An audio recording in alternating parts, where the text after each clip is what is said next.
Jessi, Silva and Maggie Marquez on the grounds of the Blackwell School in Marfa, Texas.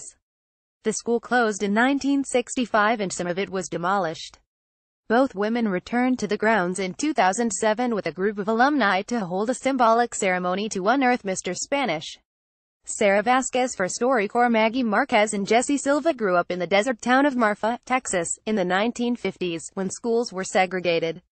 Latino children were sent to Blackwell Elementary School, and for many of them, Spanish was their first language.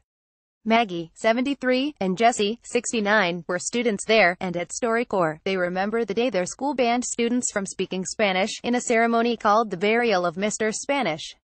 I walked into the room and the teacher, she said for us to get a piece of paper and write down, "I will not speak Spanish in school." So I wrote down on a piece of paper, folded up, and gave it to her, Maggie says. All the teachers, they had a little cigar box, and put the kids' little papers in there. And we all marched out to where the flagpole was. The whole school was there, Jessi says, and a hole had been dug. The box went in the hole and was covered up with dirt. We had gone to family funerals before, so we understood that there was a funeral going on, but we didn't know why, and everybody was very quiet when they buried Mr. Spanish, Jessi says.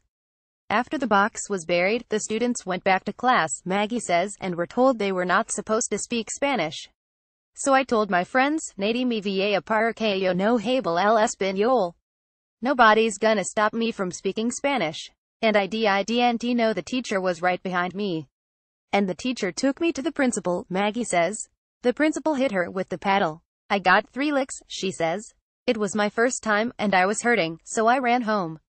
I didn't go to school for 3 days. I had big bruises. My dad, he wasn't happy cause they were not supposed to have hit me, but he told me I needed to go back to school and I needed to follow the instructions. Our parents always supported the teachers, Jessi says. And I remember my dad said, if you're in school, you just be obedient. Don't stir the waters. Not being able to speak Spanish in school felt like a loss, Jessi says, like something was being ripped away from her. I was only 6, yet I understood that something's wrong here, she says. Maggie says even though she had questions she wanted to ask, she just kept quiet. But now as I have grown older, if I see something that is not right, I'm gonna speak, she says. It was part of the past, Jessi says, but you learn things through the past.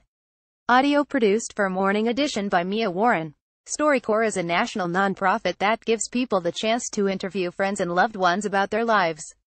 These conversations are archived at the American Folklife Center at the Library of Congress, allowing participants to leave a legacy for future generations. Learn more, including how to interview someone in your life, at StoryCorps.org.